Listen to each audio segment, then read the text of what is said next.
They arrived on American shores not as conquerors, but as captives, men carried across the Atlantic under guard, the salty wind mixing with the bitter taste of defeat. For thousands of German prisoners of war, their first glimpse of the United States came through the narrow portholes of troop ships docking at Norfolk, New York, or Boston. They expected cruelty, hunger, and cold barracks. Instead, what awaited them began to dismantle everything they had been taught about their enemy. The sheer immensity of America stunned them. Vast ports alive with cranes, warehouses overflowing with goods, and trains that thundered endlessly across the land. For men who had come from bombed-out cities and scarcity, this abundance was surreal. Escorted by military police, they boarded trains heading inland, past miles of farmland and small towns untouched by war. Over 400,000 of them would be scattered across camps from Texas to Minnesota, Alabama to California. Through train windows, they watched peaceful families stroll along sidewalks, children playing in yards, and farmers tending fields unscarred by bombs. For soldiers who had last seen Europe in flames, this calm was almost incomprehensible. Whispers spread among them. Some feared retribution. Others dared to hope that captivity in America might mean safety instead of starvation. At train stations, crowds gathered out of curiosity rather than hatred. Children pointed, women watched silently, and sometimes someone even waved. When the prisoners reached the camps, they were met not by dungeons, but by neatly arranged compounds built on open farmland. Wooden barracks stood behind fences, but inside those fences, life was unexpectedly humane. Each man was given a bunk, blankets, and food. Real food. Meat, bread, milk, and fruit appeared on plates in quantities unimaginable back home. Many could hardly believe it. They later wrote that the meals alone were better than anything they had tasted since the early years of the war. The Red Cross visited regularly, and American officers upheld the Geneva Convention with almost bureaucratic precision. The men could write letters, receive parcels, and even attend classes. For the first time in years, they lived without bombs or fear. Their bitterness slowly faded, replaced by reluctant gratitude.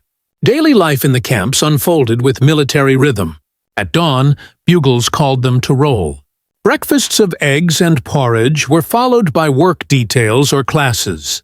The Americans, facing a wartime labor shortage, put the prisoners to work in repair shops, sawmills, and farms. They repaired shoes, sewed uniforms, and crafted furniture. In the evenings, some played soccer, others joined orchestras or theater groups. The idea was simple. Keep them occupied, treat them fairly, and they will remain calm. Medical care surprised them even more. Clean infirmaries, real doctors, even dental care. For men who had once marched through mud and hunger, it felt like another world. Inside camp libraries, German novels sat beside American newspapers, and the men began reading about baseball, movie stars, and life untouched by war. Curiosity replaced propaganda. The guards were firm but not cruel. Many were young Americans barely older than the prisoners. They joked, shared cigarettes, and treated them with a matter-of-fact decency that defied everything the Germans had been told to expect. Slowly, the barbed wire began to feel less like a prison and more like a strange refuge, a place where, despite captivity, they discovered a sense of peace unknown in wartime Europe. Then came the next chapter. Work beyond the wire. By 1944, America's farms were desperate for labor. With millions of young men fighting overseas, crops went unharvested and livestock untended. So, the government allowed prisoners to work under guard in local communities. Trucks rolled out each morning carrying German POWs into the American heartland. Farmers who had only seen the enemy in newspapers suddenly found themselves relying on these young men to keep their farms alive. At first, tension lingered on both sides, but that unease soon gave way to respect. The Germans were skilled workers, farmers themselves before the war. They plowed, planted, and repaired machinery with quiet efficiency. Children watched them curiously, and over time, smiles replaced suspicion. Farmers slipped them apples, bread, or slices of pie after long days of labor. The prisoners, grateful, repaid the kindness with diligence. Escapes were rare. Most knew they had nowhere to go. Instead, they began to appreciate the small freedoms: open skies, laughter, the sound of life continuing beyond the war. Slowly, the people in those rural communities began to see the Germans not as faceless enemies, but as young men far from home. What began as work soon blossomed into something unexpected: friendship. At first, it was simple gestures: a glass of water, a meal on the porch. Then invitations extended into kitchens. For the prisoners, stepping into an American home was almost sacred. They saw framed family photos, smelled coffee and baking bread, and for a moment, felt human again. Many families, especially those of German descent, found it easy to communicate in shared dialects. For others, gestures and laughter bridged the gap. These small acts of hospitality carried enormous emotional weight. For men stripped of dignity by defeat, being treated as guests instead of prisoners was a revelation. Some Americans disapproved, calling it dangerous or unpatriotic. But for those who had met the men face to face, kindness felt like a greater act of patriotism than hate. By autumn of 1944, a quiet tradition had formed across the Midwest and the South. Sunday dinners. Sunday, the day of rest and family, became the day when the fences between enemy and neighbor seemed to dissolve. After church, families prepared roasts, pies, and fresh bread, inviting the prisoners who had worked their fields to share their tables. To the Germans, these feasts were almost unreal.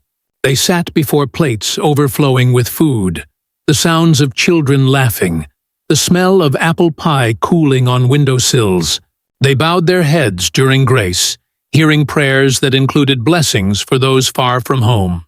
For many, it stirred memories of their own families, their own mothers praying for sons at war. Some wept quietly.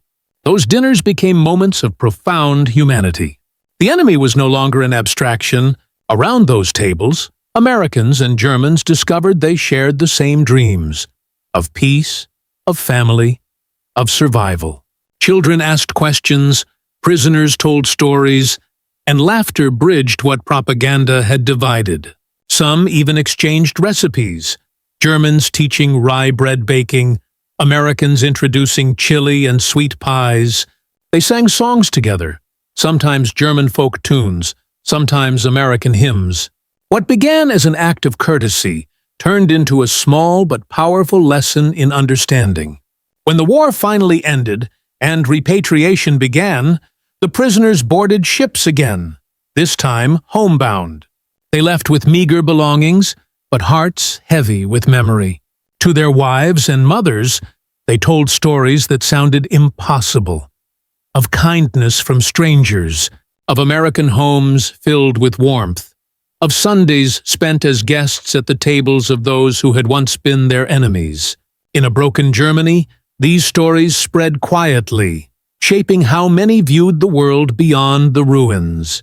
Veterans spoke of generosity instead of vengeance, of America not as a land of arrogance, but of unexpected compassion.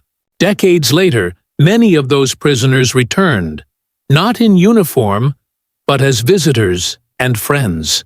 They stood again on American farms, now as old men, greeted by the descendants of those who had once fed them. Letters had been exchanged for years, postcards crossed oceans, and what began as an act of wartime decency had become a bridge between nations. In their memoirs, they wrote that those Sunday dinners taught them something no war ever could: that humanity endures even amid hatred. The legacy of those quiet meals lived on, woven into family stories, letters, and the moral memory of both nations. In a world torn apart by conflict, these small gestures of kindness became symbols of reconciliation. And as history would later show, sometimes the most powerful victories are not won on battlefields, but across kitchen tables, where former enemies break bread and discover, for the first time, that peace begins with understanding.